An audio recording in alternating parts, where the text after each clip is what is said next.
चलिए, अपन लोगों ने YDSC तो पूरा कर लिया था। YDSC के बाद में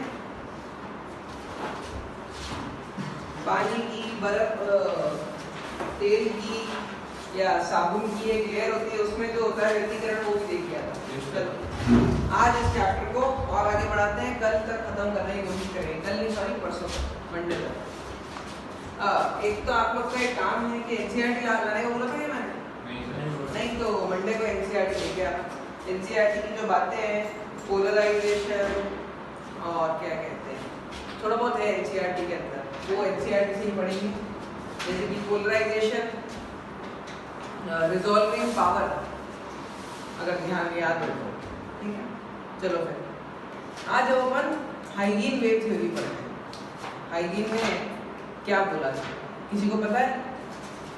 हाइजीन की वेव थ्योरी, हाँ, हाइजीन की वेव थ्योरी आ जाती है बहुत पहले, मतलब YDSC से भी पहले जो आई थी वो आई थी हाइजीन की वेव थ्योरी। हाइजीन ने क्या बोला था कि लाइट वेव की तरह बिहेव करता है, और जब वेव कहीं पर जाके टकराती है तो टूट जाती है। ये कैसे पता पड़ा?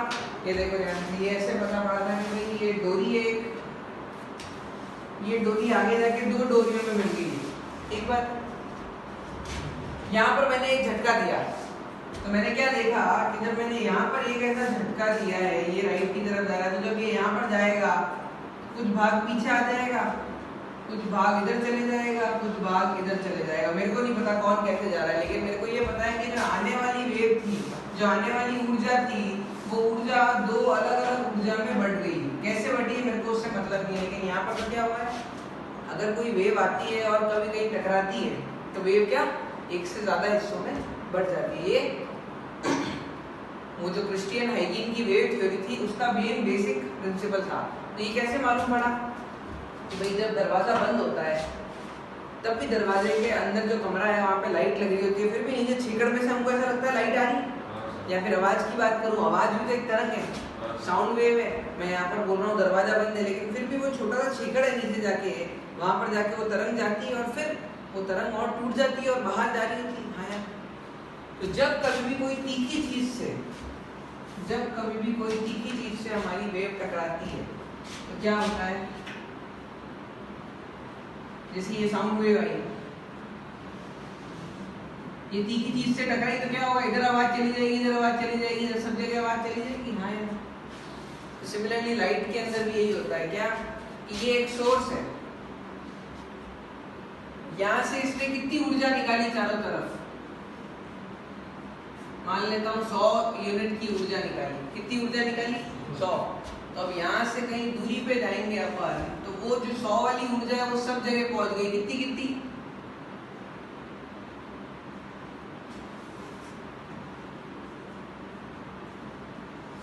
10।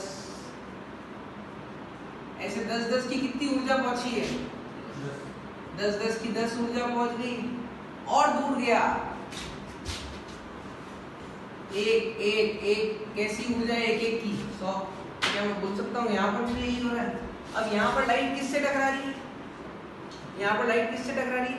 किससे टकरा रही है? लेकिन अगर टकराएगी तो यहाँ पर एक छोटे से बिंदु पे टकराएगी, तो ये 100 की 100 नहीं पहुंच रही है, यहाँ पर कितनी पहुंच रही है? 10। तो वो 10 अब आगे से टूटेगी। बात समझ में आ रही है? मतलब हाइजीन साहब ने क्या बोला कि जो वेव होता है उसके अंदर एक होता है प्राइमरी सोर्स, थोड़ी दूरी पर आया, यहाँ पर हो गया सेकेंडरी सोर्स और टर्शियरी सोर्स, क्वार्टरनरी सोर्स। ये तो प्राइमरी सोर्स हो गया ऊर्जा। आगे गया सब जगह पर, यहाँ पर उसने इंटेंसिटी की बात कहनी चाहिए। इंटेंसिटी क्या होता है? तीव्रता क्या होती है? शक्ति अपॉन क्षेत्रफल, पावर अपॉन एरिया। तो यहाँ पर अगर पावर S है तो यहाँ पर पावर कुछ कम होगी, यहाँ पर पावर, यहाँ पर इंटेंसिटी कितनी रहेगी? Power upon area 4πd²। तो हाइजीन ने ये तो बता दिया था कि भाई वेव का जो प्रोपोगेशन होता है, वेव चलती है तो वो कैसे चलती है? जैसे पॉइंट सोर्स है, अगर यहाँ पर एक लट्टू लगाया हुआ है तो उससे जो वेव निकल रही होगी वो कैसे जा रही होगी? कुछ इस तरीके से जा रही होगी। हाँ या ना? वेव इस तरीके से जा रही होगी। वहीं अगर एक लट्टू की बजाय एक पन्ना है, उस पन्ने के ऊपर मैंने लाइट लगा दी, ये पन्ना जगमगा रहा है, तो यहाँ से जो किरणें है वो कैसे निकल रही होगी? इस प्रकार से निकल रही होगी। हाँ या ना? तो यहाँ पर वेव थ्योरी हाइजीन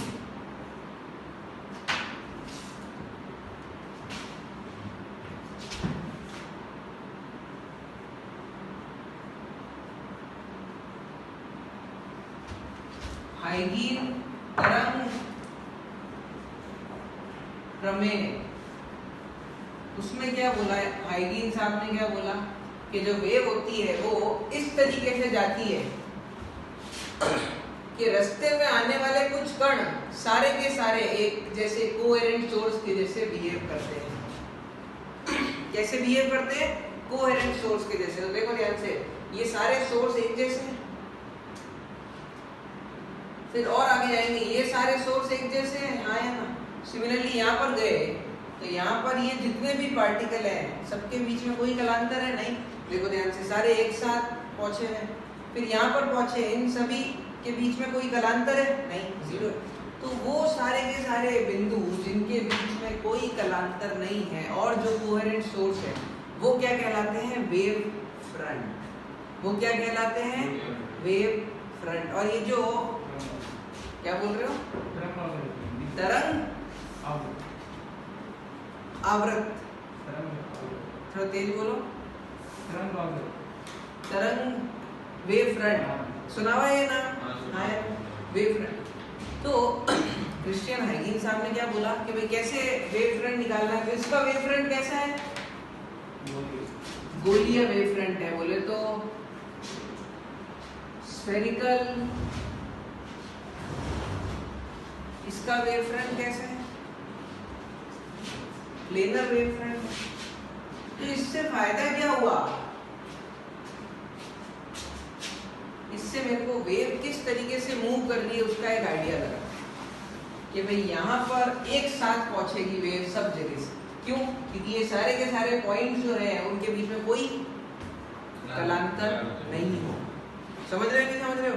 इन सभी पॉइंट्स के बीच में कोई फेज डिफरेंस नहीं होगा। तो यहाँ पर जब वेव पहुंचेगी तो एक साथ पहुंचेगी, और वेव पहुंचेगी तो किस रफ्तार से चल रही है wave? Speed of light c। तो यहाँ पर अगर आपसे पूछ लिया जाए कि ये वाला डिस्टेंस अगर कुछ c मीटर है तो यहाँ से अगर लाइट निकली है तो जैसे ही मैंने यहाँ का पर्दा हटाया है यहाँ से लेके यहाँ तक लाइट पहुँचने में कितना वक्त लगाएगी? 1 सेकंड। 1 सेकंड का वक्त लगाएगी लाइट यहाँ से यहाँ पहुँचने में। और साथ साथ में 2 एक्सपेरिमेंट किए उन्होंने। क्या? एक बार यहाँ पर लंबी सी एक टनल में यहाँ पर ये पर्दा हटाया और रोशनी को जाने दिया, और एक बार यहाँ पर पानी भर दिया। तो फिर ये पाया गया कि पानी के अंदर रफ्तार कम हो जाती है। पानी के अंदर रफ्तार कम हो जाती है। इससे पहले साइंटिस्ट लोगों को लगता था कि पानी के अंदर तो रफ्तार बढ़नी चाहिए। ये बहुत पहले की बातें हो रही है। कब? YDSC के भी बहुत पहले की बात है। तो इस समय तक तो साइंटिस्ट लोगों को ये लगता था कि किसी मीडियम के अंदर लाइट, क्योंकि न्यूटन साहब ने क्या बोल दिया था कि लाइट का पार्टिकल नेचर होता है। याद करो, न्यूटन साहब ने अपनी किताब में लिखा था कि लाइट का पार्टिकल नेचर होता है, और पार्टिकल नेचर है तो ऊर्जा एक जगह से दूसरी जगह पे जा रही है तो पार्टिकल का जरूरत है। हाँ जरूरत है, तभी तो एक पार्टिकल दूसरे को एनर्जी देगा, दूसरा तीसरे को देगा, तभी तो जाके एनर्जी जाएगी। तो उससे पहले तक कहानी क्या थी कि पानी के अंदर तो और ज्यादा कण हो गए हवा के मुकाबले।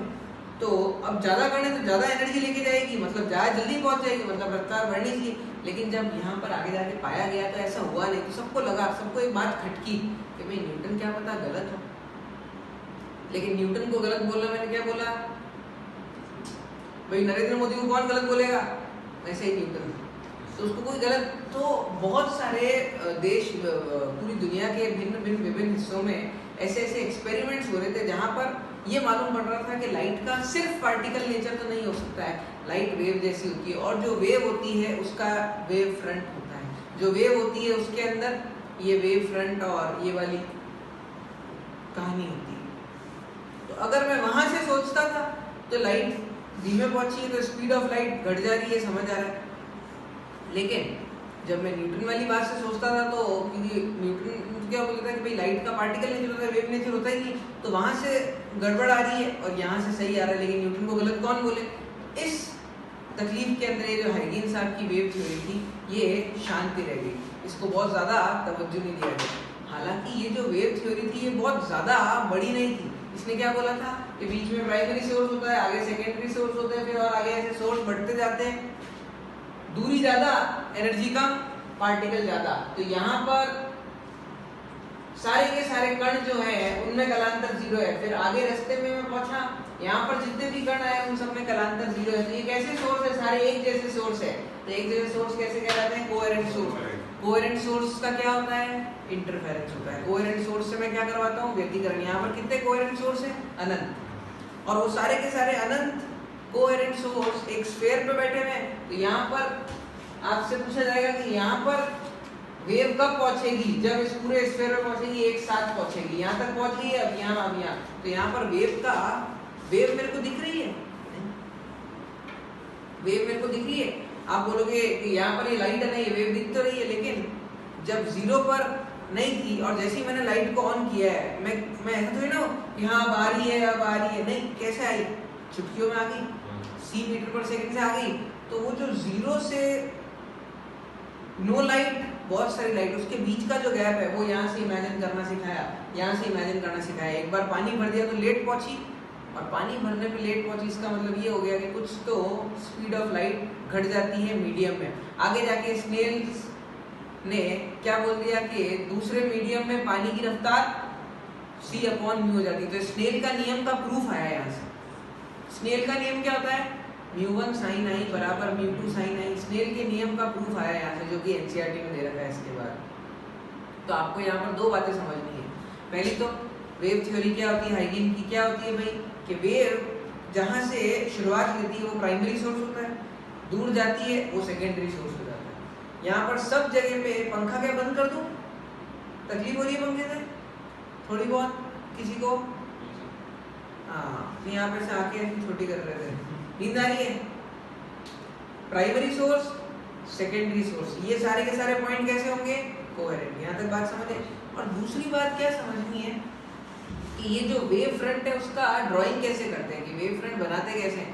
तो आपको क्या करना है, आपको क्या करना है कि भाई यहाँ पर ये वेव का प्रोपोगेशन इस तरफ हो रहा है, हाँ यहाँ तो इसके परपेंडिकुलर, या फिर ऐसे देखो यहाँ पर ये ऐसा हो रहा है तो इसके परपेंडिकुलर मैंने ये सब जो रेखाएं बनाई है, ये जिस सर्कल की टेंजेंट है वो वेव फ्रंट हो जाएगा।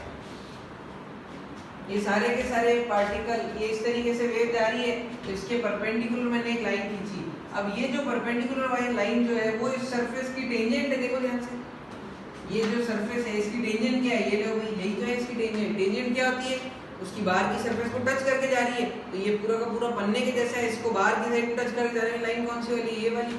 तो उन सभी टेंजेंट को ज्वाइन कर देंगे तो वो मेरे को वेव फ्रंट दे देगा। अब आगे जाके क्या कहते हैं, हिसाब से तो ये पार्टिकल आगे की तरफ जा रहा है, तो आप बोलोगे कि एक ये आगे की साइड में भी टेंजेंट है और एक ये पीछे की साइड में भी तो है ना एक टेंजेंट। देखो यहाँ जरूरी थोड़ा कि ऐसे ही, जरूरी थोड़ा कि इधर ही उधर बैक में भी तो हो सकती है। तो ये जो वेव थ्योरी थी हाइगेन की, वो ये नहीं एक्सप्लेन कर पाई थी कि ये सिर्फ और सिर्फ आगे की तरफ ही जा रही है, पीछे की तरफ भी तो एनर्जी। बोले तो ये जो पार्टिकल ये सब दिशाओं के अंदर ऊर्जा फेंक रहे हैं, तो ये वाले पार्टिकल भी सब दिशाओं में ऊर्जा फेंकेंगे। तो जो आगे की तरफ ऊर्जा जा रही है वो तो इनके राइट वाली ऊर्जा जा रही है, तो पीछे की तरफ भी तो आनी चाहिए ना। अगर आप एक पॉइंट सोर्स बोलते हो तो पॉइंट सोर्स तो सब दिशाओं में लाइट फेंकता है। तो यहाँ से 100 की ऊर्जा फेंकी, यहाँ पे इधर जो आया पॉइंट, इसके पास में कितनी ऊर्जा फेंकनी है? 10। तो 10 आगे ही क्यों फेंकेगा? पीछे भी तो फेंक सकता है ना। अगर आप इसको पॉइंट सोर्स बोलते हो, ये भी पॉइंट सोर्स है। तो ये जो एक बैक वेव का कंसेप्ट है, ये वेव थ्योरी हाइगेन साहब नहीं एक्सप्लेन कर पाए थे, क्योंकि ऐसा कुछ होता ही नहीं। बैक वेव नामक कोई चीज होती नहीं, लेकिन वो एक्सप्लेन नहीं कर पाए थे, वो खुद की बात में फंस गए। उन्होंने क्या बोला, ये प्राइमरी सोर्स सब जगह एनर्जी फेंक रहा है, तो ये सेकेंडरी सोर्स, तो बोला ये भी सब जगह एनर्जी फेंकना चाहिए। तो यहाँ से अगर 10 है तो 5 तो आगे चलेगी, 5 पीछे आनी चाहिए थी, तो यहाँ पर तो 5 ही आनी चाहिए थी, लेकिन यहाँ पर तो मेरे को पूरी 10 आई। तो वो कैसे हुआ नहीं पता, मैं बात समझ में आ गई। तो देखो वेव थ्योरी, हाइगेन वेव थ्योरी के ऊपर सवाल जो आए हैं अब तक 2 या 3 सवाल आए हैं। आप एनसीईआरटी से पढ़ोगे, ये जो मैंने अभी बातें बोली वो कि वो आपको मिलेगी। तो इसके सवाल क्या है, देखो एक तो ये, अगर ये पॉइंट सोर्स है तो इसके वेव फ्रंट कैसे होते हैं? स्फेरिकल। तो देखो ध्यान से, एक सवाल क्या आया था,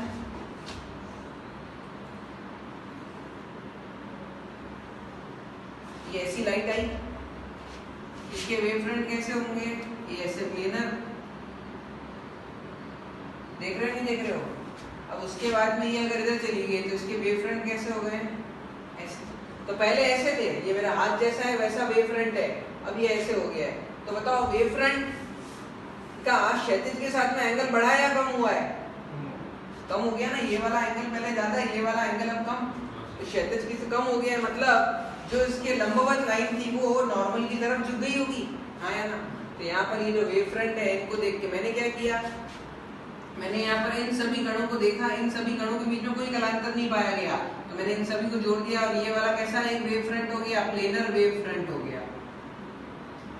यहाँ पर भी मैंने ऐसे ही देखा कि इन सभी पॉइंट्स में कोई कलांतर नहीं है, ये वेव फ्रंट हो गया। तो यहाँ पर देख के मेरे को ये मालूम पड़ा कि स्नेल्स लॉ क्या यही तो बोलता है कि अगर वेव रेयरर से डेंसर में जाती है तो नॉर्मल की तरफ झुक जाती है। तो ये देखो सारे के सारे वेव फ्रंट जो पहले ऐसे थे वो अब नॉर्मल से परपेंडिकुलर होने के मतलब ये किस तरफ झुक गए हैं, जो वेव है मेरी वो किस तरफ झुक गई है, नॉर्मल की तरफ। तो यहाँ से मेरे को ये दिखा, यहाँ से मेरे को ये दिखा। अभी ये सोचो ये एक्सपेरिमेंट कंडक्ट कैसे किया होगा, देखो ध्यान से, लाइट आ रही है, यहाँ पर मैंने रंग बिरंगे पार्टिकल कर दिए, ठीक है ना। एक कौन सा रंग कर दिया जो आपकी इच्छा हो कर दो। तो मैंने ये पाया कि जो लाइट आ रही थी इन सभी पार्टिकल पे एक साथ आई। मैंने एक्सपेरिमेंट को किया बहुत लंबे से, इसके अंदर पानी भरा हुआ है यहाँ पर नीचे तक, तो लाइट जा रही है, लाइट जा रही है, और उसकी मैंने रिकॉर्डिंग कर ली और उस रिकॉर्डिंग को मैंने बहुत धीमे धीमे करके देखा, बहुत स्लो मोशन में उस रिकॉर्डिंग को देखी। तो मैंने क्या पाया कि यहाँ पर जो लाइट आ रही है यहाँ पर इन सभी पॉइंट पर एक साथ आई है। अभी यहाँ पर आगे डार्क है और यहाँ पर उजाला हो गया और यहाँ पर लाइट पहुंची है, फिर और थोड़े से टाइम बाद लाइट यहाँ पहुंची है, तो ये सारे के सारे कणों पर लाइट एक साथ पहुंच रही है। तो ये सारे के सारे पॉइंट्स के बीच में कलांतर जीरो होगा, तो ये एक वेव फ्रंट बना रहा है। फिर बाद में नीचे आया, मैंने देखा कि इन सभी पॉइंट्स के ऊपर लाइट एक साथ पहुंची है। तो क्या मैं बोल सकता हूँ ये जो सारे के सारे पॉइंट्स जिस प्लेन में थे और इसका जो एंगल है वो चेंज हो गया है। तो यहाँ पर स्नेल्स लॉ ने जो बात बोली थी, क्या स्पीड ऑफ लाइट किसी मीडियम में जाने से घट जाती है, उसका भी प्रूफ आ जाएगा। कुछ समझ आ रहा है नहीं आ रहा। लाइट एक्सपेरिमेंट कैसे किया होगा, तो ये सवाल आया था एक बार तो जेई के अंदर। जेई के अंदर आपको ऐसे वेव फ्रंट बना के दे दिए थे, जेई के अंदर ऐसे वेव फ्रंट बना के दे दिए थे और पूछा था कि बताओ यहाँ पर डेंसर से रेयर में जा रहा है या रेयर से डेंसर में जा रहा है, बस ऐसा सवाल आया, ठीक है ना। यहाँ ऐसा पूछा था कि ऊपर और नीचे में किसका अपवर्तनांक गुणांक ज्यादा होगा, तो नीचे वाले का ज्यादा होगा। एक सवाल तो ये आया, और एक और सवाल क्या आया था, देखो इधर ध्यान दे।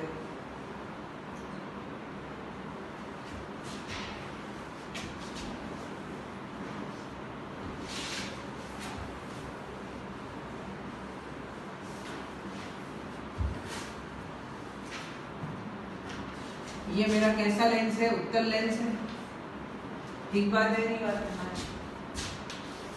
यहाँ से लाइट कैसे आ रही है, ऐसी आ रही है। तो ये लाइट सारी की सारी कहाँ जाके मिल जाएगी, फोकस पे आके मिल जाएगी। तो बताओ मेरे को इसके वेव फ्रंट कैसे होंगे।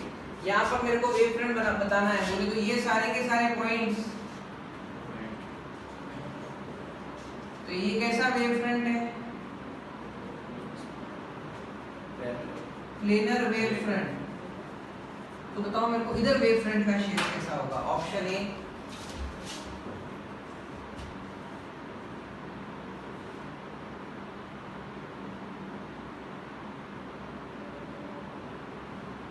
Option B.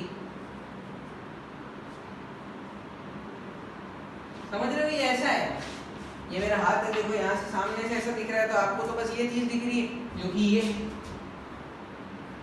अब यहाँ पर एक बार मेरा हाथ ऐसे घुमा हुआ है और एक बार मेरा हाथ ऐसे हो जाएगा। ये ए ऑप्शन, ये बी ऑप्शन और ये सी ऑप्शन। बताओ कौन सा करेक्ट। हाँ, सी ऑप्शन। देखो इधर ध्यान से, मेरे को तो अब क्या जानना है, इस पॉइंट पर और इस पॉइंट पर लाइट एक साथ पहुंची। देखो ध्यान से, अगर मैं यहाँ पर बात करूंगा, इस पॉइंट पर और इस पॉइंट पर एक साथ पहुंची है, तो अब मैं इसको ऐसे ज्वाइन करूं या ऐसे ज्वाइन करूं। सवाल यही आता है, हाँ या यस और नो। तो ये सही है और ये गलत है, ऐसा क्यों होगा, क्योंकि देखो ध्यान से, मैंने देखा कि ये सेंटर हो गया है, सबसे पहले लाइट कहाँ टकराई है? इस वाली सरफेस पे, हाँ या ना? इस वाली सरफेस पे ये लाइट अपना शेप कैसा ले चुकी है? इसके जैसा, इसके जैसा। तो मैंने ये सेम एक्सपेरिमेंट किया पानी के अंदर। एक बहुत लंबा सा पाइप लिया कांच का, ठीक है, यहाँ से लाइट पैरेलल आई, उत्तर लेंस से लाइट पास होके यहाँ पर सारी की सारी केंद्रित हो गई। हाँ, तो मैंने उस चीज को एक बार तो रिकॉर्डिंग कर ली और उस रिकॉर्डिंग को बहुत धीमे धीमे देखा। आज की डेट में तो हमारे पास में बहुत ज़्यादा एडवांस टेक्नोलॉजी, हम हमारे फ़ोन के अंदर भी वीडियो को बहुत स्लो कर सकते हैं। तो सोचो, कोई एक्सपेरिमेंट कर रहे हैं, उसने तो बहुत रुपया खर्चा किया है ये चीज़ फाइंड आउट करने के लिए, रिसर्च के ऊपर सरकारें बहुत सारी पैसा लगा दी, तो उसने एक एक्सपेरिमेंट किया ये वाला। तो उसने ये पाया गया कि ये सारे के सारे कण पे लाइट एक साथ पहुंच गई है, ये वाले नहीं। देखो इधर थोड़ा सा, ये गलत है इधर वाला, ये इसका आंसर तो ये सही है। इसके वेवफ्रंट ऐसे बनते हैं, देखो जैसे पहली वेव से जैसे टकराई है उसके हिसाब से कण टूट गए और उसके हिसाब से लाइट जाएगी। ये मान इन पॉइंट्स पर लाइट एक साथ पहुंचेगी, इन पर एक साथ पहुंचेगी, इन पर एक साथ पहुंचेगी और यहाँ पर फाइनली पहुंच जाएगी। ठीक बात, ठीक बात है। और मैंने आपको क्या सिखाया था, जिस तरीके से लाइट जा रही है उन पॉइंट के ऊपर परपेंडिकुलर खींचो और वो जो टेंजेंट है वो जहाँ पर मुलाकात कर रही होंगी वो सारी टेंजेंट को जोड़ दो, वो आपको वेव फ्रंट का शेप दे देगा। यही सिखाया था, याद करो। देखो यहाँ से लाइट ऐसे जा रही थी, यहाँ पर मैंने टेंजेंट खींचा, यहाँ पर लाइट ऐसे जा रही थी, मैंने टेंजेंट खींची। तो देख रहे हो, ये मैंने सर्कल बनाया और ये सर्कल पे एक टेंजेंट, दूसरी टेंजेंट, तीसरी टेंजेंट, सब जोड़ दिया। अब देखो इधर ध्यान दो, यहाँ लाइट कैसे जा रही है, कुछ इस तरीके से। मैंने यहाँ पर टेंजेंट बनाई यूं, यहाँ पर मैंने टेंजेंट बनाई ऐसे। बताओ मेरे को, यहाँ पर इसके टेंजेंट बनाऊंगा तो ये तो परपेंडिकुलर है, तो ये जो मैंने डॉट डॉट वाला वेव फ्रंट बनाया है, क्या ये वाला टेंजेंट बन रही है क्या इसके? नहीं, तो ये नहीं हो सकता। बात समझ आई है? नहीं आया? देखो वापस से, सोर्स ये रहा, लाइट ऐसे जा रही है, मैंने इसके परपेंडिकुलर एक लाइन खींची। अब ये जो परपेंडिकुलर लाइन खींची है ना, ये इसकी टेंजेंट होगी। समझे या नहीं समझे? तो देखो मैंने यहाँ पर भी इन दो में कंफ्यूजन, तो इन दो में मैंने क्या किया, इसके परपेंडिकुलर मैंने लाइट, ये देखो इसके परपेंडिकुलर मैंने लाइन खींची, क्या ये इसकी टेंजेंट दिख रही है? इसके परपेंडिकुलर मैंने खींची, क्या ये इसकी टेंजेंट दिख रही है? ये नहीं, तो ये गलत हो गया, एक सही हो गया। बात समझ आई? देखो और जूम करके देख लो, अगर आप ऐसे लेते हो तो लाइट तो ऐसे जा रही है, तो क्या ये परपेंडिकुलर इसके टेंजेंट है? बिल्कुल भी नहीं। लेकिन अगर दूसरा वाला केस लेते हैं अपन, लाइट ऐसे जा रही है, ये परपेंडिकुलर खींचा मैंने यहाँ पर, देख रहे हो, ये इसका टेंजेंट है। इसका तो मैं कभी कैसे भी नहीं बना सकता हूँ, अगर बनाना चाहूंगा तो ऐसे होगा, पॉसिबल नहीं। टेंजेंट तो इस वाली के तो ये सही याद रहेगा, हाँ या ना? पक्का? वही अगर मैं इसका उल्टा कर दूं,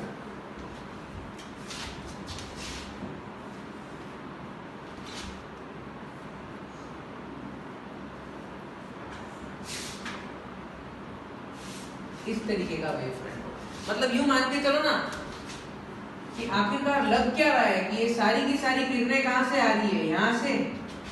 इसको सेंटर पकड़ के अगर आप वेव फ्रंट बनाओगे तो आपके वेव फ्रंट ऐसे ही तो बनेंगे। हाँ या ना? अब आई बात समझ में नहीं आई? और इसको उल्टा करके देख लो कि ये सारी की सारी यहाँ पर आके एकत्रित हो रही है, तो ये सोर्स की तरह बिहेव कर रहा है, तो इसके वेव फ्रंट कैसे होंगे? इधर की तरफ ही तो होंगे। हाँ या ना? Yes sir. आगे बात यस सर। पक्का? ये डायग्राम कॉपी कर लो, एनसीईआरटी मंडे को लेके आ जाना, पढ़ के आ जाना ये वाली वेव थ्योरी। तो कल क्या किया पूरे दिन? होली मनाई? किस किसने नहीं मनाई? 2 जन। बिल्कुल भी मैं तो सर यहीं पे था, पाठशाला में। हाँ यहीं पे थे, तो आप यहाँ बैठ के पढ़ाई करते हो। और आपने क्या किया कल पूरे दिन? हैं? नींद आ रही है? अच्छा कल होली खेली हॉस्टल वालों के साथ, क्यों टाइम कट ही गया है? और किसी से अगर टाइम कट ही गया पूरा दिन का? मैंने क्या बोला था, 1 साल होली नहीं खेले तो क्या हो जाएगा? पढ़ लेते हैं। आना चाहते क्लास में, घर पे तो नहीं होते, वहाँ पे मेरे रहते 4 तरफ डीजे साउंड चलते हैं। अब उसका क्या कर सकते हैं? दिव्यांश यहाँ बैठ के पढ़ रहा था, आप भी यहाँ बैठ के पढ़ लेते। कैसा आता है यहाँ पे? मजे तो लगे आने नहीं देते, क्लास नहीं है। तो खैर जो बीत गया उसे भूल जाओ, आगे की सोचो वाली बात। ये वेव फ्रंट प्लेनर है, समझ रहे हो ना? प्लेनर है ये वेव फ्रंट। ये जो आप बना रहे हो ना, ये ऐसे मत बनाओ, ऐसे नहीं, ये ऐसे है, समझ गया ना? ये ऐसे वेव फ्रंट है और ये ऐसे हो गए हैं। तो कल राजेश कैसे आ गया इतने दिनों बाद? क्लास कैंसिल होना है? आगे सर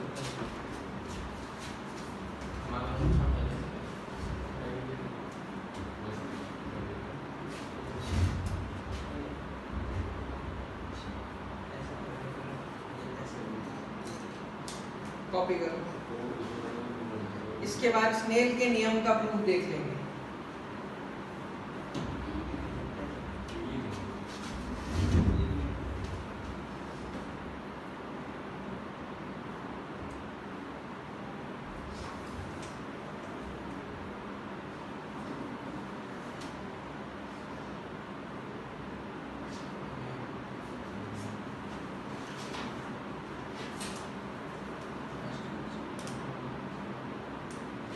वेव फ्रंट को हिंदी में क्या बोलते हैं? एनसीईआरटी में देख लेना खोल के।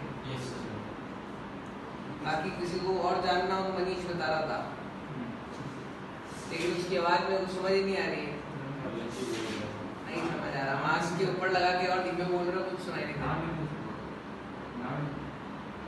लिख दो। ये मानकर ये पढ़ा है।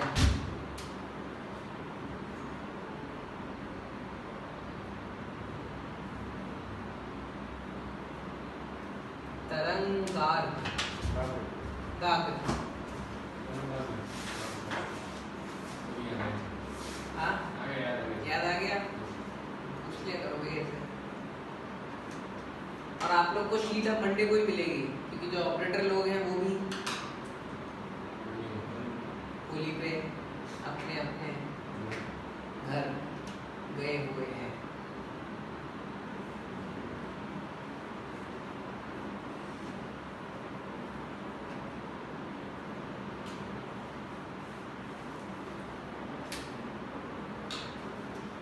आपने एचसी वर्मा में जो बचे हुए 5-7 सवाल थे वो लगाए किसी ने?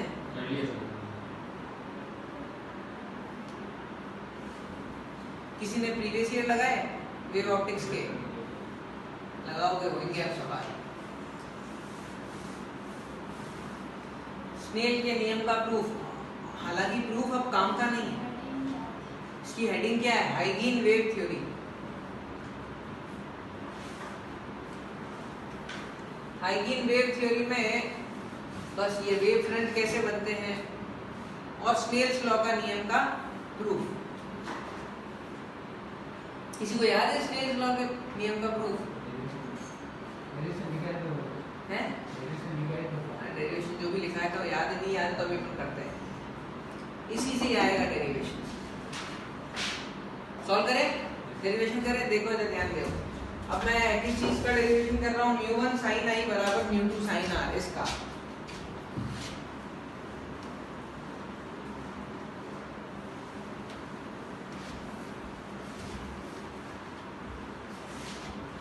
ध्यान दें, बहुत ज्यादा लंबा चौड़ा प्रूफ नहीं है। ये देखो इधर मान लेता हूँ मैं कोई मीडियम है μ1, इधर मैं मान लेता हूँ कोई मीडियम है μ2। यहाँ से लाइट की किरणें आई, यहाँ से लाइट की किरणें आई।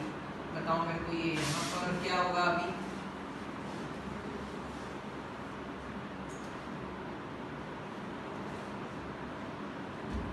ये बात समझ आई है नहीं? हाँ यार, तो एक बात बताओ मेरे को, यहाँ पर जो रोशनी है ये सब जगहों पर एक साथ पहुंचनी है। अगले छोटे से टाइम में वो सारी रोशनी यहाँ पहुंच जाएगी। अरे हाँ या ना, ये रोशनी ऐसे आ रही है और फिर ऐसे जा रही है, और अगले से टाइम में ये सारी की सारी रोशनी यहाँ पहुंच जाएगी। तो यहाँ पर क्या मैं बोल सकता हूँ, ये एक वेव फ्रंट है। हाँ या ना, ये ऐसा प्लेनर वेव फ्रंट है, ये ऐसा प्लेनर वेव फ्रंट है, ये ऐसा प्लेनर वेव फ्रंट है। हाँ या ना, इधर रफ्तार कितनी होगी मेरे को नहीं पता, लेकिन एक बात की गारंटी है कि यहाँ पर ये जो सारे के सारे बिंदु है, यहाँ पर लाइट एक साथ पहुंचेगी, फिर अगले छोटे से dt टाइम में यहाँ पहुंचेगी, फिर अगले छोटे से dt टाइम में यहाँ पहुंचेगी। हाँ या ना, ऐसा हो सकता है क्या कि लाइट यहाँ पर पहुंच गई है इधर तो और यहाँ पर पहुंच गई है? नहीं, ऐसे बिल्कुल भी हो सकता है कि लाइट तो ऐसे चल रही है, ऐसे चल रही है। तो बताओ मेरे को, जब लाइट यहाँ पहुंच गई होगी तब यहाँ पर लाइट यहाँ पहुंची होगी? हाँ या ना, ये बात समझ आई है नहीं है? यस और नो? यहाँ तक लाइट पहुंच गई है, यहाँ तक लाइट पहुंच गई है। अब बताओ उसके बाद में ये लाइट यहाँ पहुंचेगी, ये लाइट यहाँ पहुंचेगी, तो क्या मैं बोल सकता हूँ अब ये वाला रास्ता तो लाइट ने μ2 के मीडियम में चला है, और वहीं ये वाला रास्ता लाइट ने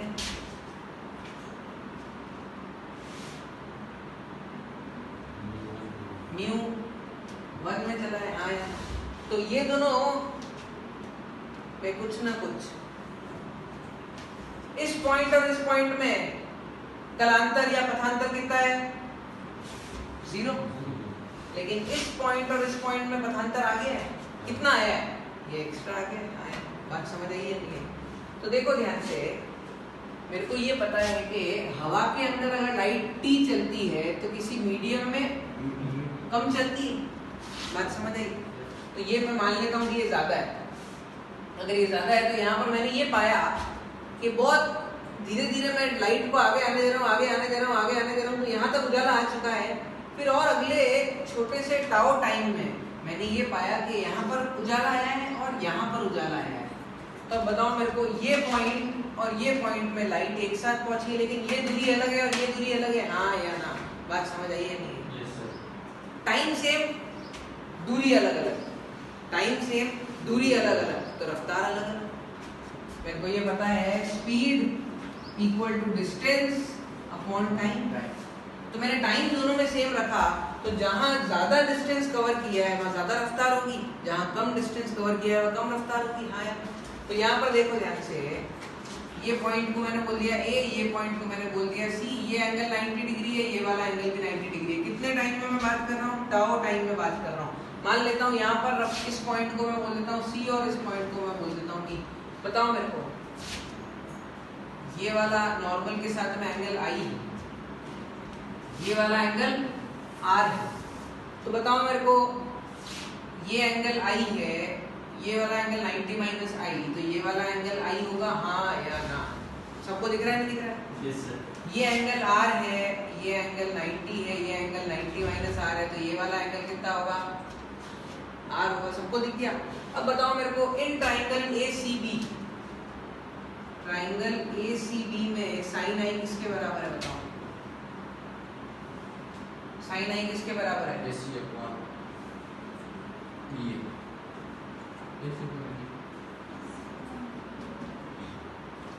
ये वाली दूरी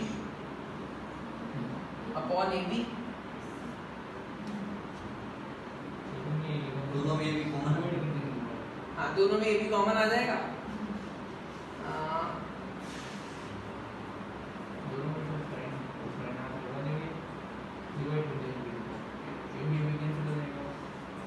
ये वाला एंगल I, एक मिनट, ये वाला एंगल I तो ये वाला एंगल है, सॉरी, I तो कौन सा वाला एंगल है? ये वाला एंगल इंसिडेंट रे का नॉर्मल के साथ, और ये वाला एंगल भी I है। अभी ठीक समझे या नहीं समझे? हाँ यार, ये I है, ये भी I है। क्यों? क्योंकि नॉर्मल के साथ में इंसिडेंट, तो ये वाला एंगल कितना होगा? 90 माइनस I, तो ये वाला एंगल कितना होगा? I। अभी समझ गए या नहीं समझे? हाँ या ना? ये वाला एंगल आई क्यों हुआ? क्योंकि मेरे को पता है ये इंसिडेंट है, आपतित किरण नॉर्मल के साथ में कितने का कोण बनाती है? आई का। ये एंगल आई और ये परपेंडिकुलर है, देखो ध्यान से, ये 90 माइनस आई, तो ये वाला आई हो गया। तो बताओ मेरे को इस ट्रायंगल में साइन आई किसके बराबर हो गया है? CB upon AB। ये चीज समझ आई? हाँ यार, हाँ यार। अब क्या मैं बोल सकता हूँ कि ऊपर वाले मीडियम में C1 की स्पीड थी, अगर कोई C1 की स्पीड से टाउ टाइम में चलेगा तो CB की वैल्यू कितनी हो जाएगी? C1 into tau. हाँ यार, ये बात समझ आई या नहीं आई? अब वही मैंने एक ट्राइंगल लिया ADB, एक ट्राइंगल लिया मैंने ADB। बताओ इसमें साइन R किसके बराबर? AB upon AB। तो बताओ मेरे को AD यहाँ पर कितनी रफ्तार है? C2 की रफ्तार है।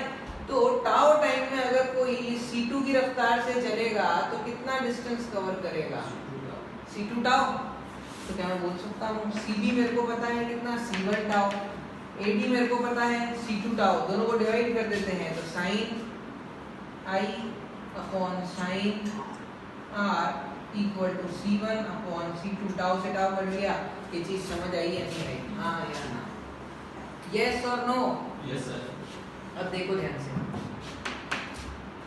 स्पीड ऑफ लाइट आ गया है, लेकिन मेरे को तो किस किस के अंदर रिलेशन चाहिए? म्यू के अंदर और इसके अंदर। तो बताओ C बराबर लैम्डा इंटू F। ये तो फॉर्मूला जग जाहिर है। हाँ यार, मेरे को ये प्रूव कर दिया है मैंने कि लाइट एक वेव होती है और जो भी वेव होती है उसके लिए ये इक्वेशन होती है, ये उस वेव का वेव स्पीड, ये उस वेव का वेवलेंथ और ये उसकी फ्रीक्वेंसी।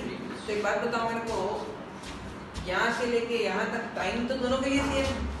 तो क्या मैं ऐसे बोल सकता हूँ C1 अपॉन C2 बराबर लैम्डा 1 अपॉन लैम्डा 2? यस और नो? ये चीज समझ आई या नहीं है?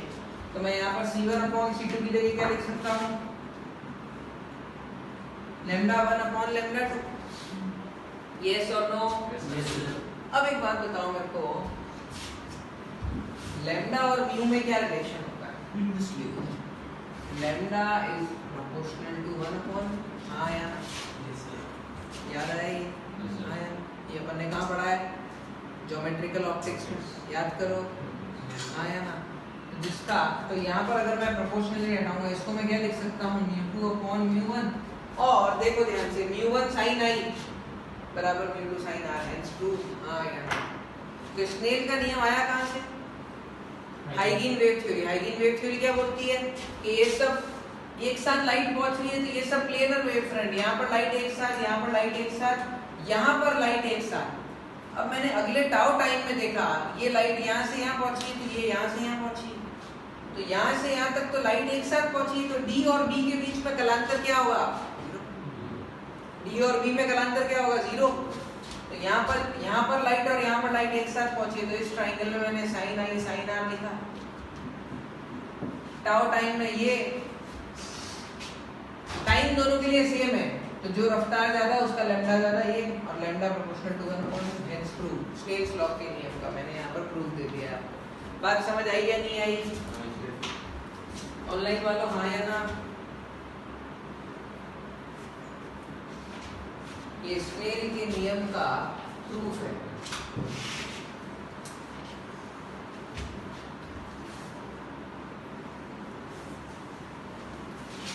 कॉपी कर लो।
सारी कहानी वेव फ्रंट से शुरू हुई है, इसीलिए हाइगीन वेव थ्योरी के बाद में इसका प्रूफ दिया जाता है।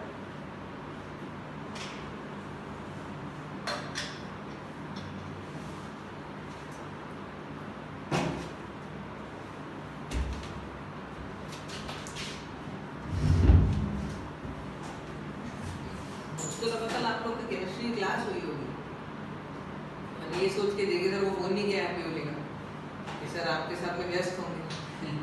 अरे यहाँ पर तो आपने क्लास ही कैंसिल हो गई।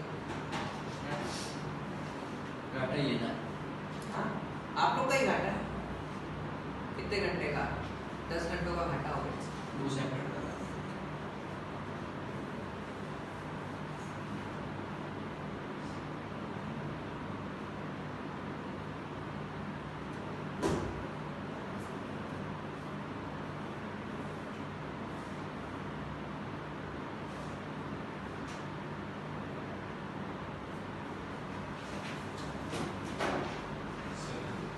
डन।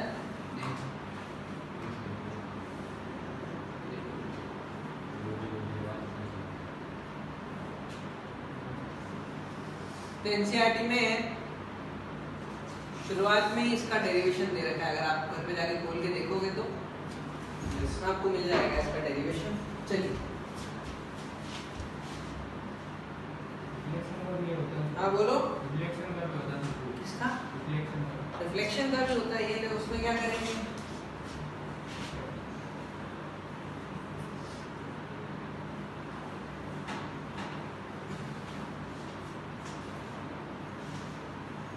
अब बताओ मेरे को, जब ये यहाँ पहुंचा है, ये इसका ये वाला किरण यहाँ पहुंची है, ये यहाँ से यहाँ पहुंच गया, तो ये यहाँ से यहाँ पहुंचा है, तो मैं इन दोनों को देख लूंगा एक साथ। रिफ्लेक्शन का ऐसा कोई फॉर्मूला नहीं आता है, बस यहाँ पर यही देखने का तरीका होता है। जैसे यहाँ पर तो ये 2 किरण है, इन 2 किरण के इन 2 पॉइंट को मैं एक साथ देख रहा हूँ, ये दोनों यहाँ पहुंचे। अब जब ये यहाँ पहुंचा है, ये यहाँ से यहाँ कुछ चला है, सिमिलरली यहाँ पर भी देखो ध्यान से, ये कण यहाँ है, ये कण यहाँ है, ये कण यहाँ पहुंच के रिफ्लेक्ट हो गया और ये वाला यहाँ पहुंचा। अब ये वाला तो यहीं पहुंचा है और ये वाला यहाँ पहुंचा है, ये जब यहाँ से यहाँ पहुंचेगा तो ये वाला यहाँ से यहाँ पहुंच जाएगा। समझे नहीं समझे? अब देख रहे हो ध्यान से, ये दोनों यहाँ पहुंच चुके हैं, तो ये एक वेव फ्रंट ही तो है।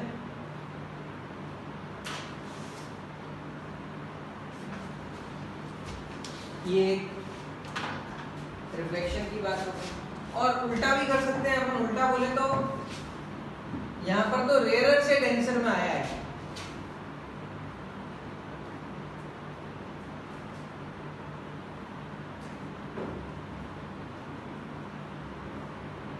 समझ रहे हो नहीं समझ रहे हो? कहानी सेम रिपीट कर देना उल्टी करके। चलिए अगली चीज जो है वो बहुत ही मुश्किल से डाइजेस्ट होने वाली है। क्या है? सिंगल स्लिट एक्सपेरिमेंट, एकल स्लिट एक्सपेरिमेंट, जिसको बोलते हैं डिफ्रैक्शन। क्या बोलते हैं? विवर्तन। सही बोला है? जिसको बोलते हैं विवर्तन। इसको कुछ बात याद है विवर्तन के बारे में? भाई हम लोग तो क्या करते हैं, पढ़ाने वाले डिफ्रैक्शन को, विवर्तन को साल में 3 बार पढ़ाते हैं। 3 सालों में 9 बार पढ़ा दिया तो हम तो हजम कर लेते हैं, 4 साल में हमको ये चीज हजम हो जाती है।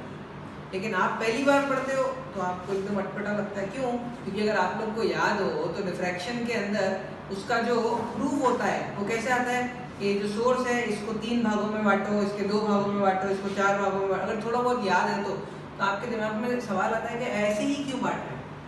बस ऐसे ही बांटते हैं। जैसे कि आप लोगों ने याद करो, इंड्यूस्ड इलेक्ट्रिक फील्ड याद है क्या? उसकी प्रेरक विद्युत क्षेत्र, इंड्यूस्ड इलेक्ट्रिक फील्ड कब आती थी? याद करो, कहाँ पढ़ा था अपन ने? EMI में पढ़ा था।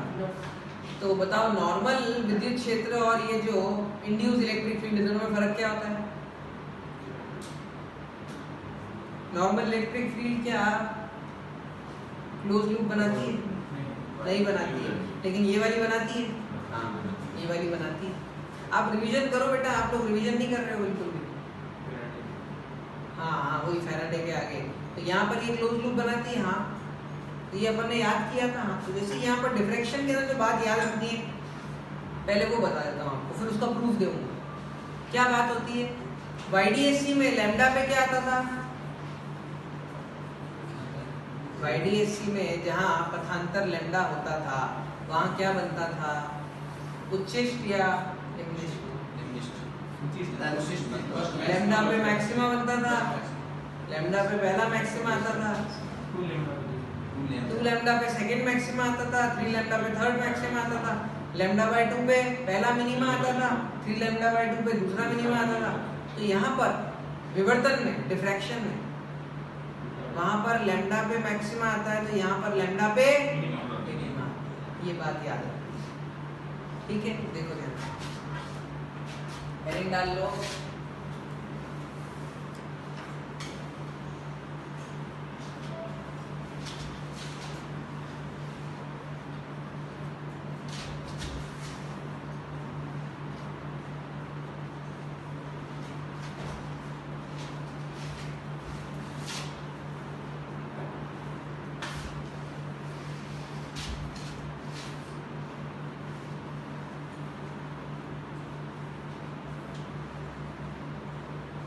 जब ए और लैम्डा काफी नजदीक होते हैं, कंपैरेबल होते हैं, तभी ये विवर्तन वाला जो पैटर्न है वो हमको नजर आता है। क्या होता है पता है किसी को? विवर्तन के अंदर किसी को है ए, इसकी मोटाई ए और लैम्डा आगे से आने वाली लाइट का ए और लैम्डा बराबर नहीं है। जैसे लैम्डा की वैल्यू आपने बोल दी कितनी है? 400 नैनोमीटर, ठीक है ना? 400 नैनोमीटर कितना हुआ? ठीक बात है। और यहाँ पर ये जो मोटाई है, ये मैंने मोटाई को क्या बोला?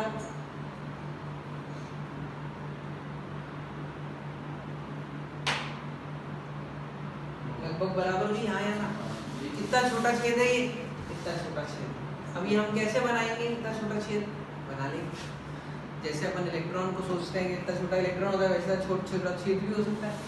अगर आपको डिफ्रैक्शन का पैटर्न, अब यहाँ पर एक बार मैंने ये लिया ए को और एक बार मैंने ए को लिया 2 मीटर, तो यहाँ पर डिफ्रैक्शन नहीं होगा, यहाँ पर डिफ्रैक्शन हो जाएगा। बात समझ में आ रही है? हाँ, कि जब ये जो ए होता है ये इस लैम्डा के कंपैरेबल होता है, मतलब छोटा होता है, तब ही डिफ्रैक्शन का पैटर्न हमको मालूम पड़ता है। डिफ्रैक्शन का पैटर्न क्या होता है? देखो जरा ध्यान दो।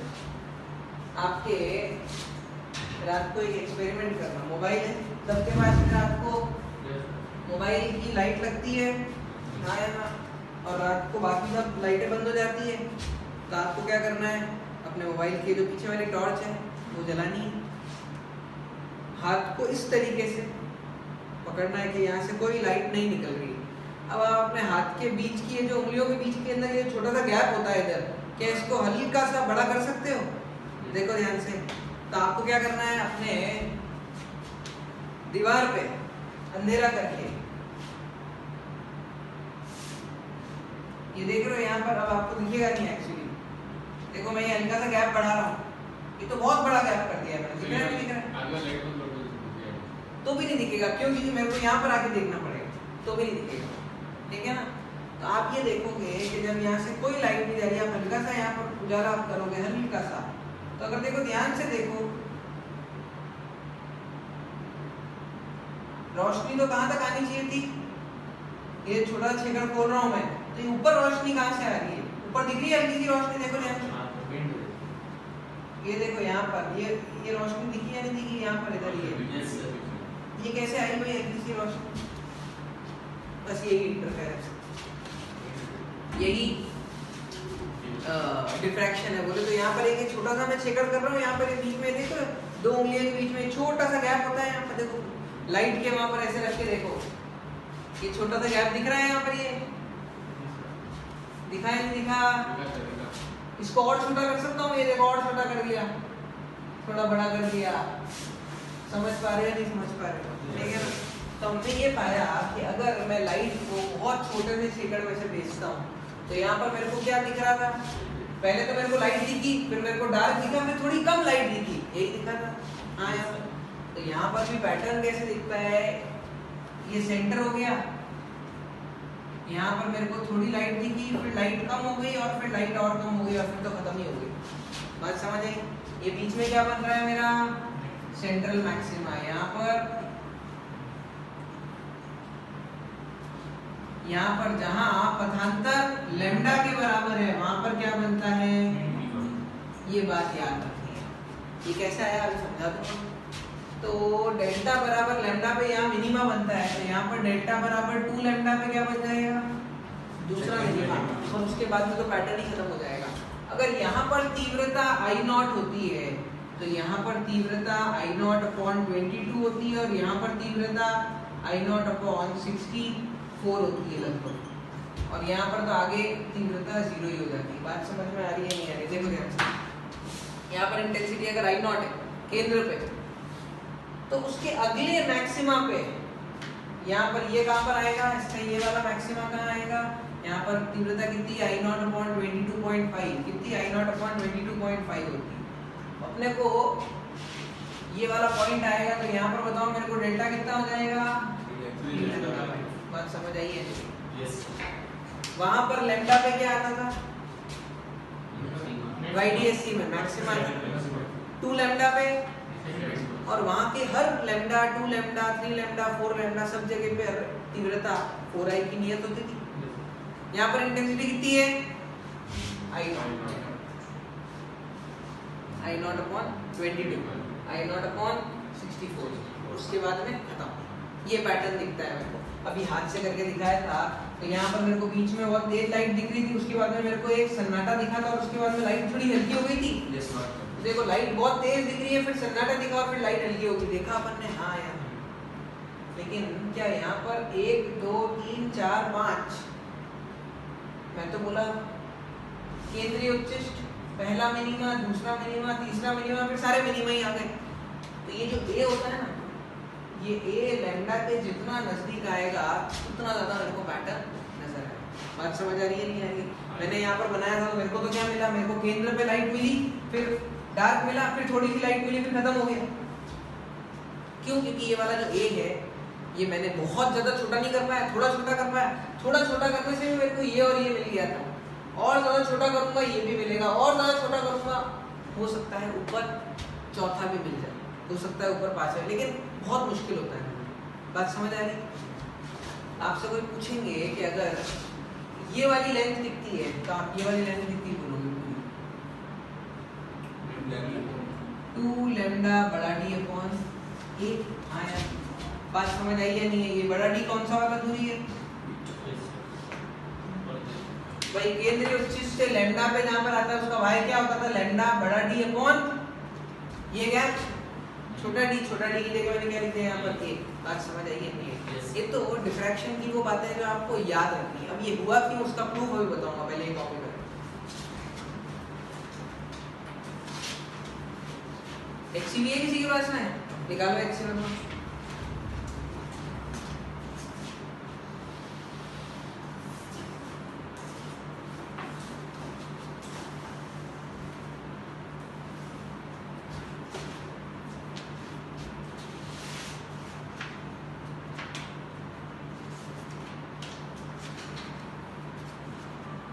ये देखो इस टाइप का ग्राफ होता है।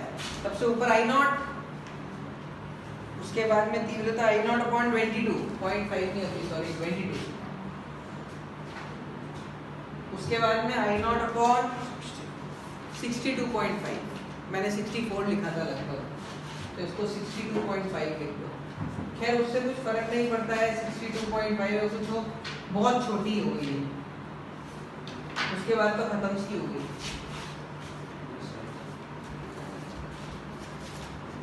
अब एनसीईआरटी के अलावा यहाँ पर तो बहुत सारे फॉर्मूले दे रखे हैं, अपन को बहुत सारे फॉर्मूले से मतलब नहीं है।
और यहाँ पर हर एक का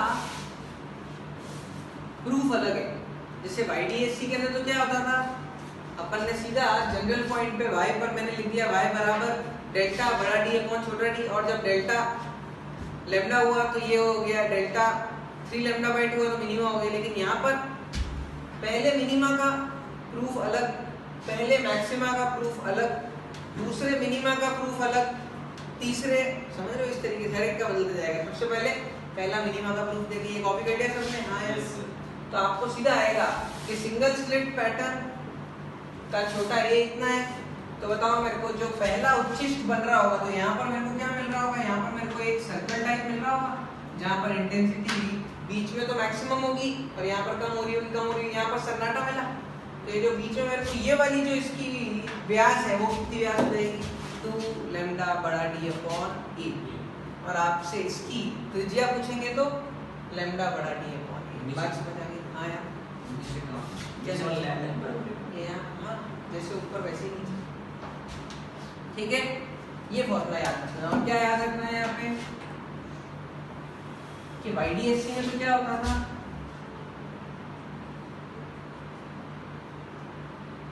YDSC में तो कहानी यहाँ पर डेल्टा बराबर लैम्डा बाई 2 पे सन्नाटा मिल जाता था और वापस लैम्डा पे मेरे को क्या मिलती थी, 4i। याद है या भूल गए? याद है, भूल गए? लेकिन यहाँ पर क्या होता है, लैम्डा पे मिनिमा, यहाँ पर लैम्डा पे मैक्सिमा, ये फर्क होता है। ठीक है, अभी आया कैसे देखो जैसे। अब इसको आपको हजम करना होगा, हाजमोला खा के या फिर कैसे भी खा के। मैं पहले किसका प्रूफ दे रहा हूँ, फर्स्ट मिनिमा। तो एक बात बताओ मेरे को, यहाँ से जो लाइट आ रही है, क्या मैं बोल सकता हूँ यहाँ पर कितने सारे बिंदुओं से आ रही है? ये जो एक छोटा सा बिंदु है, मैंने ये मान लिया कि इसके अंदर बहुत सारे सेकेंडरी सोर्स है लाइट। भाई प्राइमरी सोर्स तो कहीं यहाँ था, ये सेकेंडरी सोर्स हो गए, कितने सारे हैं? बहुत सारे। कितने हैं? बहुत सारे। 100 मान लेते हैं, या 100 नहीं 10 मान लेते, ठीक है ना? कितने माने मैंने? 10। 1 2 3 4 5 6 7 8 9 10, ये 10 मान लिए। तो बताओ मेरे को, इस पॉइंट पर इन 10 में से कोई से भी 2 पकड़ो, उन 2 का व्यतिकरण कराना है मेरे को, फिर इन 2 का व्यतिकरण कराना है मेरे को, फिर इन 2 का व्यतिकरण कराना है मेरे को। हाँ या ना? जैसे याद करो, अपन ने 3 सोर्स का किया था कल की क्लास में, यहाँ से यहाँ से यहाँ से यहाँ से यहाँ से यहाँ से, इससे भी I0, इससे भी I0, इससे भी I0, टोटल कितना आ रहा था यहाँ पे? 3I0। याद आया? तो वहाँ पर मैंने 3 को 2-2 के टुकड़े काट के सिखाया था। हाँ या ना? अब मेरे को यहाँ पर इन 10 में से 2-2 के टुकड़े काटने हैं, इनको मेरे को 10 में से 2-2 के टुकड़े काटने हैं, और इस तरीके से काटने हैं कि वो सारे आइडेंटिकल हो, एक जैसे हो। जैसे यहाँ पर देखो, ये दोनों लिया था तो इन दोनों के बीच में पथांतर कितने का था, कलांतर कितने का था? 120 डिग्री का। इसमें और इसमें 120 डिग्री, और इसमें और इसमें 240 डिग्री। तो क्या मैं बोल सकता हूँ 120 डिग्री, ये 120 डिग्री का मल्टीपल ही था? हाँ या ना? अब यहाँ पर मैंने देखा इन दोनों के बीच में कितने का आएगा पथांतर, ये मैंने परपेंडिकुलर लाइन खींची है, और इन दोनों के बीच में कितना आएगा, ये बताओ। ये वाली लेंथ और ये वाली लेंथ क्या सेम होगी क्या? नहीं। मतलब मैं 1 2 3 4 5 6 ये वाली पेयरिंग कर सकता हूँ क्या? नहीं। मैं पेयरिंग कैसे करता हूँ कि मेरे को पथांतर या कलांतर एक जैसे मिले। हाँ यार, तभी तो मैं बोल पाऊंगा। मैंने ये वाली पेयरिंग करी, मेरे को मजा नहीं आया। अब मैंने कैसी पेयरिंग करी? 1 6 2 नहीं 1 6 2 7 3 8 4 9 5 10 ये वाली पेयरिंग करी, तो मेरे को यहाँ से जवाब मिल जाएगा। देखो ध्यान से कैसे।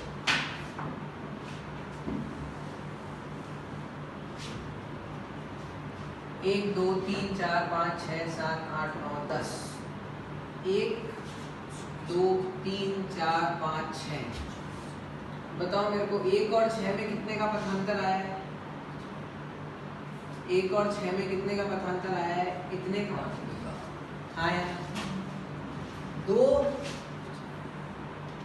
और 6 में कितने का पथांतर आया है? इतने का।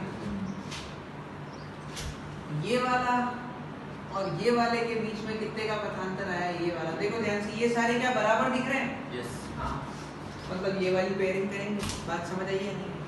मतलब जब इन दोनों के बीच में दूरी a/2 है, इन दोनों के बीच में दूरी a/2 है, तो बताओ मेरे को इन दोनों की वजह से यहां पर अगर λ/2 होगा, इन दोनों के बीच में दूरी कितनी है यहाँ पर? a/2। तो जब यहाँ पर इन दोनों की वजह से यहाँ पर λ/2 होगा तो मेरे को क्या मिल जाएगा? मिनिमम। मैंने तो यही सीखा है YDSC के अंदर, कोई दो सोर्स होते हैं उनकी वजह से यहाँ पर λ/2 होता है तो मेरे को क्या मिल जाता है? मिनिमम। तो देखो ध्यान से यहाँ पर इसको YDSC की जैसे मैंने सोचा, लेकिन एक को बहुत सारे टुकड़ों में तोड़ा मैंने, तो पहला और छठा मिलके क्या दे रहे हैं? मिनिमम। दूसरा और सातवां मिलके भी क्या दे रहे हैं? मिनिमम। तो सारे मिलके क्या दे रहे हैं? मिनिमम। तो देखो ध्यान से यहाँ पर मैंने इन दो के बीच में बात करी है, इन दोनों के बीच में पथांतर कितना है? λ/2 का। तो इस लास्ट वाले पॉइंट और इस वाले पॉइंट के बीच में पथांतर कितना हो जाएगा? भाई ये दूरी ज्यादा कर दी है तो पथांतर भी डबल हो जाएगा। देखो ध्यान से, हाँ या ना? इसमें और इसमें कितना हो जाएगा? लैम्डा के बराबर, हाँ या ना? तो जहां पर लैम्डा आ रहा है वहां पर 1 6 2 7 3 8 4 9 5 10 मिलके क्या कर रहे हैं? मिनिमा दे रहे हैं। बात समझ आई या नहीं है? कुछ आई?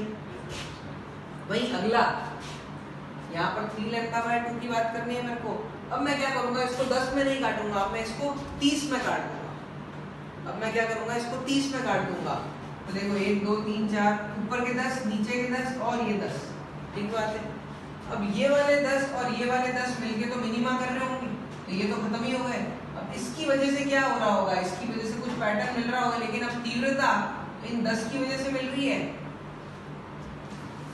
60%, सॉरी 66% तो खत्म हो गई। मैंने अभी क्या किया? 100 को 90 है मान लो, तो 90 में 30 30 30 या 30 ले लो, 10 10 10, 30 के 10 और 10 तो एक दूसरे को खत्म कर रहे हैं, सिर्फ 10 की वजह से यहाँ पर लाइट पड़ रही है।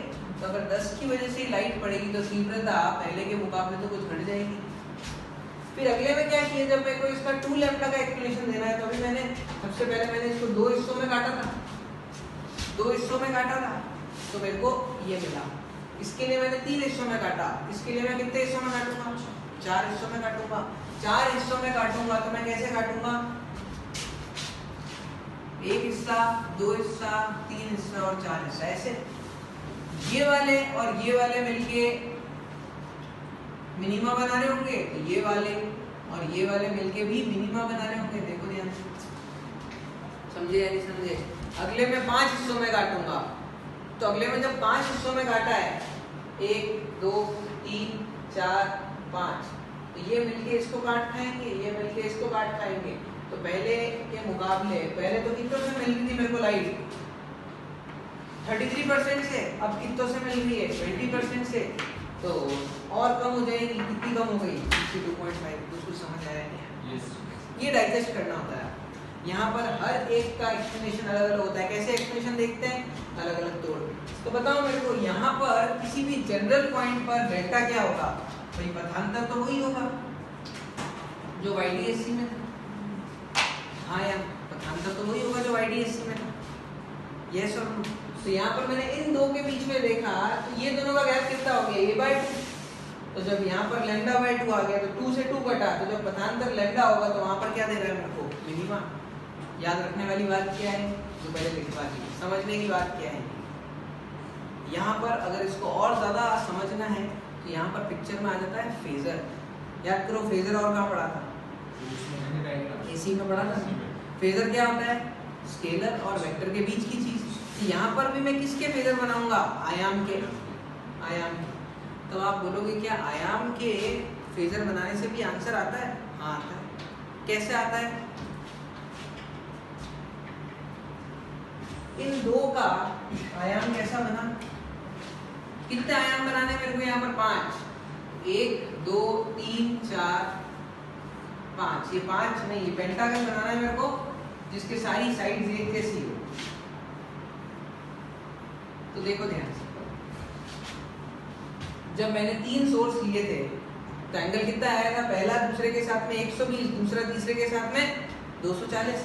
तो वहां पर भी अगर मैं पहला 120 और फिर यहाँ से दूसरे का इसके साथ में 120, तो ये आ रहे थे। हाँ यार, ये बात समझ आई है? Yes sir. तो यहाँ पर कितना हो गया, ये पहले का, ये दूसरे का, ये तीसरे का, ये चौथे का, ये पांचवे का। इन पांचों का सम कितना होगा, 0। अब मैं यहाँ पर इसको 3 में काट रहा हूँ, ये दोनों एक दूसरे को काट रहे हैं, ये वाले तो अभी भी एग्जिस्ट कर रहे हैं, तो उनकी वजह से इंटेंसिटी कितनी है जाती है, याद करो ज़्यादा अच्छा लगेगा। कोर्स के बाहर चले जाता है। 2 सोर्स का व्यक्तिकरण हमारे सोर्स में, हमारे कोर्स में, यहाँ पर 2 से ज़्यादा हो रहे हैं। 2 से ज़्यादा को हम कैसे देखते हैं, एक एक करके 2-2 के पेयर बना के देख लेते हैं। यहाँ पर कितने सोर्स हैं, अनंत। अनंत को मैंने 2 भाग में काट दिया, ऊपर वाले आधे, नीचे वाले, दोनों में से एक एक ले लिए इस तरीके से, और उन दोनों का व्यक्तिकरण ले लिया, बस वहाँ से आता है। याद करने वाली बात क्या है कि लैम्डा पे मिनिमा बनता है डिफ्रैक्शन में, सिंगल स्लिट विवर्तन में लैम्डा पे मिनिमा बनता है। याद रहेगी ये बात, पक्का? कॉपी कर लो। कॉपी क्या करनी है, सब एनसीईआरटी में लिखी हुई है, घर पे जाके पढ़ सकते हो आप। तो आपका होमवर्क क्या है,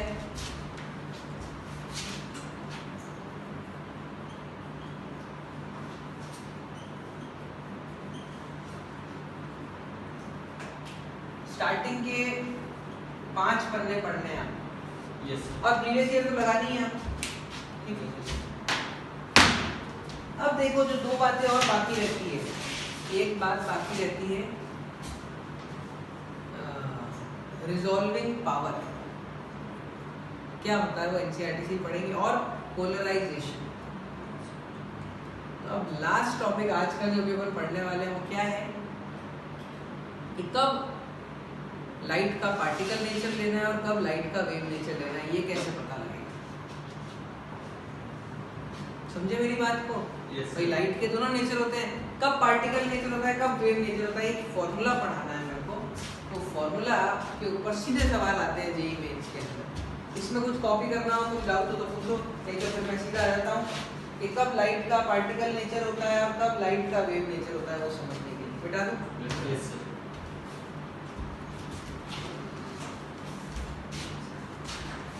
तो बताओ मेरे को, इस छेद को अगर मैं बड़ा कर दूंगा तो क्या होगा, लाइट का पार्टिकल नेचर हो जाएगा या वेव नेचर हो जाएगा? Particle nature. बहुत बड़ा छेद हो गया तो मेरे को तो ये लगेगा कि लाइट सीधी रेखा में चल रही है। हाँ यार। और अगर मैंने छेद को छोटा कर दिया तो जैसे कि वेव एक कोई तीखी जगह से टकरा के बढ़ जाती है, फैल जाती है, वैसे ही यहाँ पर भी हो रहा है कि यहाँ से रोशनी आके फैल के ऊपर तक पहुँचती। हाँ यार। Yes sir. तो ये जो दूरी है इसके ऊपर क्या लाइट का पार्टिकल नेचर और वेव नेचर डिपेंड करता होगा? हाँ। फॉर्मूला क्या होता है, किसी को पता है? z बराबर a स्क्वायर अपॉन लैम्डा, सुना है कुछ ऐसा? ये z पर नहीं, चलो देखो जाते हैं।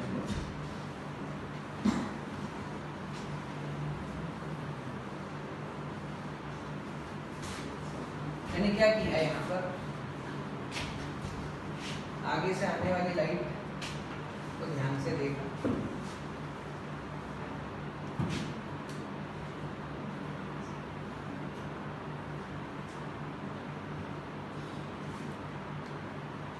बताओ मेरे को, यहाँ से लाइट, ये एक काम करते हैं, देखो इधर यहाँ, ये इधर एक सोर्स है, ये एक लट्टू लगाया हुआ है, ठीक बात है।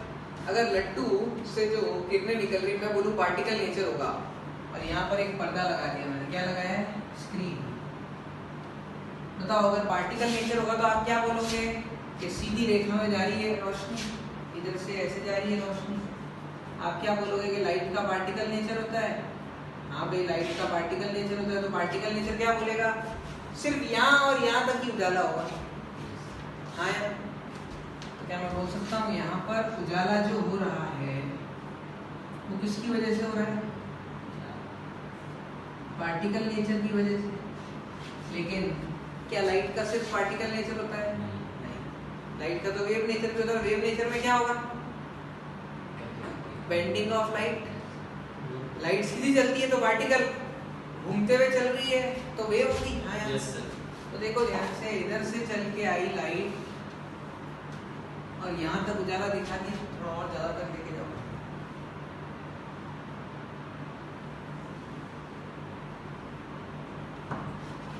इधर से चल के आई लाइट यहाँ तक पहुंची, देखो इधर ध्यान। अब यहाँ पर भी उजाला दिखा मेरे को, यहाँ पर उजाला किसकी वजह से दिखा है? ये उजाला किसकी वजह से है? वेव की वजह से। तो ये वेव तो ये पूरा एरिया कवर कर रही है, तो ये पूरा का पूरा उजाला किसकी वजह से है? वेव की वजह से है। तो बताओ आप क्या बोलोगे, कौन सा डोमिनेट कर रहा है, वेव नेचर या पार्टिकल नेचर? वेव नेचर, क्योंकि वेव नेचर क्या बोलेगा, यहाँ से लेके यहाँ तक उजाला वेव की वजह से है। बीच में पार्टिकल बोल रहा होगा, नहीं नहीं नहीं, ऊपर पार्टिकल बोलेगा मेरी वजह से यहाँ से यहाँ तक होता, तो ये छुप जाएगा। लेकिन वही इस डॉट डॉट वाली लाइन के आगे अगर मैं बात करूँ तो बताओ मेरे को, वेव क्या बोलेगी, यहाँ से लेके यहाँ तक उजाला होगा। लेकिन पार्टिकल क्या बोलेगा, नहीं यहाँ से लेके यहाँ तक, और वास्तविकता में उजाला यहाँ से लेके यहाँ तक है। तो क्या मैं बोल सकता हूँ यहाँ से लेके यहाँ तक जो दूरी है z की, यहाँ से लेके यहाँ तक की जो दूरी है, वहां पर कौन डोमिनेट कर रहा है? Particle nature. यहाँ से लेके यहाँ तक आया, फिर उसके बाद में कौन डोमिनेट कर रहा है? तो क्या मैं बोल सकता हूँ ये वो z है जो मेरे को बताता है कि कब तक पार्टिकल नेचर डोमिनेट करता है, उसके आगे वेव नेचर डोमिनेट कर जाएगा। तो बताओ मेरे को, आगे से आने वाली वेवलेंथ लैम्डा, इसकी थिकनेस है a, तो बताओ मेरे को अगर a बढ़ेगा तो z बढ़ेगा, अगर a बढ़ेगा तो पार्टिकल नेचर बढ़ेगा। z क्या है? वो दूरी जहां तक पार्टिकल नेचर होता है, और अगर a कम होएगा तो a कम होएगा तो z कम होएगा, तो वेव नेचर डोमिनेट कर रहा होगा। जो रिलेशन होता है z में और a में वो होता है z बराबर, इसको बोलते हैं फ्रेनेल डिस्टेंस। एक बार मैं क्रॉस चेक कर लेता हूँ, मेरे को गलत याद तो नहीं रह गया, किसी को फॉर्मूला याद है तो बोल दो। एनसीईआरटी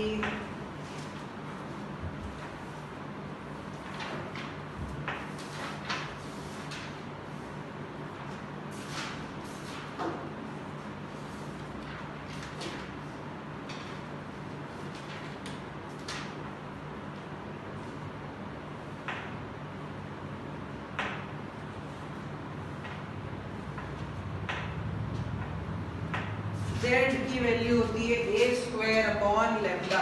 क्या होती है z की value? a square upon lambda. याद रहेगी ये बात? हाँ,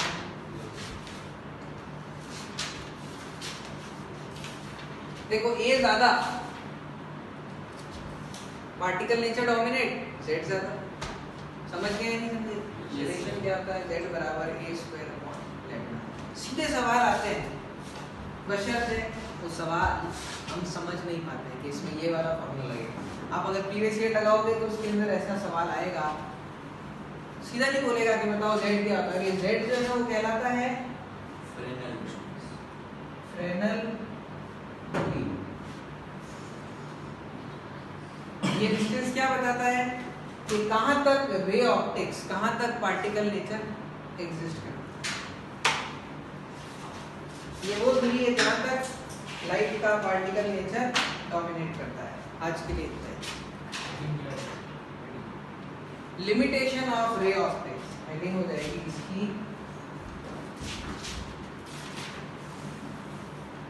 एनसीईआरटी में दे रखा है ये, इसलिए घर पे जाके एक बार एनसीईआरटी खोल के देख लेना। Limitation of ray optics, limitation मतलब हर चीज की लिमिटेशन होती है। जैसे आपकी लिमिटेशन क्या है कि आप 24 घंटे में से 7 घंटे तो नींद आपको लेनी है, उससे अगर कम सोओगे तकलीफ हो जाएगी। तो आपकी लिमिट है 7 घंटे, उससे ज़्यादा नहीं लेंगे। अगर उससे कम होगी तकलीफ आ जाएगी, तो आपकी लिमिट है कि भैया आप 24 में से 7 घटाओ और 3 घंटे घटाओ, 10 14 घंटे पढ़ सकते हो, ये आपकी लिमिट है मैक्सिमम। तो यहाँ पर रे ऑप्टिक्स की लिमिट क्या है? मैक्सिमम इतनी दूरी तक ray optics particle nature dominate कर सकता है, z डिस्टेंस।